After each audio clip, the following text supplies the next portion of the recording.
So I thought in this video, because there isn't really much Battlefield 4 news out and you've seen thousands of hours of Battlefield 3 sniper gameplay, that I'd tell you another war story, because I find them interesting. I like reading about this kind of stuff. But if you remember my last video, it was on the Charlie Brown and Franz Stiegler incident, a great uplifting story about a German working with an American pilot. So if you haven't seen that, I'll link it in the description, because that is a great story. This one, unfortunately, though, as much as it's an interesting story, it certainly shows the terrible side of war. And in a second, I'm going to show you a picture of a dead soldier, so you know what I'm talking about. So if you don't like that kind of thing, if that kind of thing offends you, then you might want to skip on the video by about a minute or something. This picture, though, here it is. As you can see, it's a picture of a dead soldier in a ditch. It's not actually very graphic at all. If anybody's not watching the video and just listening to the audio, it's just a picture of it looks like they're sleeping in the ditch. They've got a rocket launcher next to their head, and I'm just interested in what you think about it, just from sort of first looking at it, because to be honest, you're probably thinking, well, I've seen hundreds of pictures of dead soldiers. I mean, they're in history textbooks, they're in, all over the place, all over the internet from World War II. What's the significance of this picture? But I know the story behind this picture, and the events that led up to being taken, as you'll hear in a second when I tell you it, it just shows the worst side of war that you often don't hear about, especially with World War II, because of course as time passes, people kind of get a gilded opinion of things.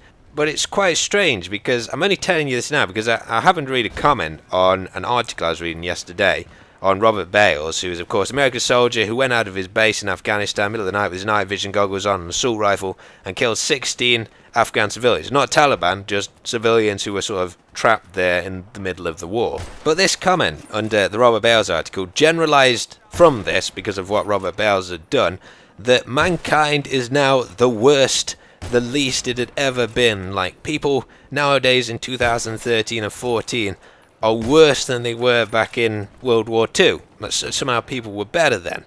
And I just thought this was strange, because in my opinion, I think there's always going to be dicks.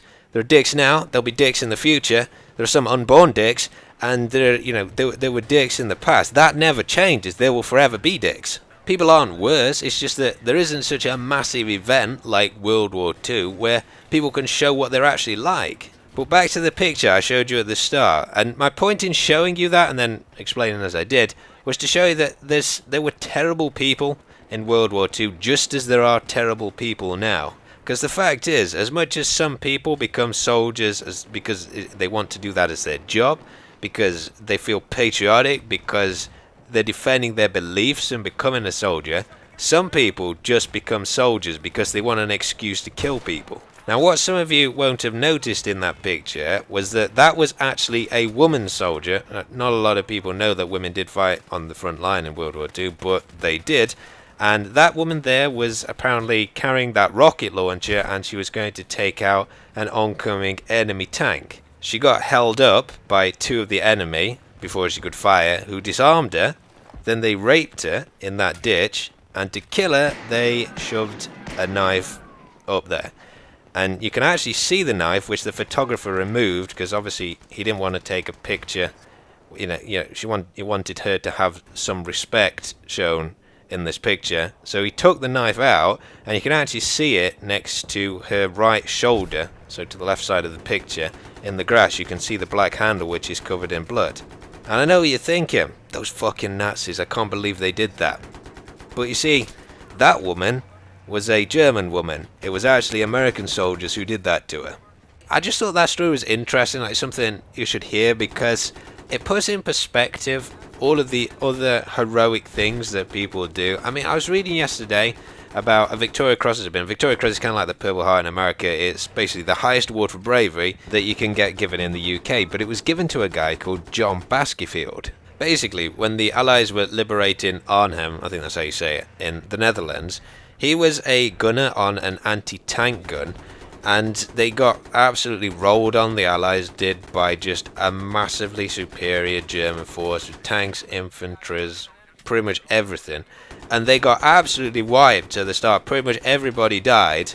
I think he nearly got his leg blown off, John did, so he couldn't walk, but he stuck at his anti-tank gun, and he was basically the only person actually stopping the tank attack at that point. And of course, they received some reinforcements, the Allies did, but he refused to leave his post so he could keep Manus anti-tank gun to obviously go and get his leg, to get carried back to a medical tent. And he just sat there with complete disregard for his own safety and defended the town for like literally half an hour. Managed to crawl over to another gun as well when the one he was using was taken out, just across open ground. All the other soldiers who tried to come to help him were killed instantly because he was so exposed. And he managed to take out a final tank before he eventually got shelled by one which came across from the side. But I just thought it's quite interesting when you can sort of look at the war as a whole and see the choices that the good and the bad people made.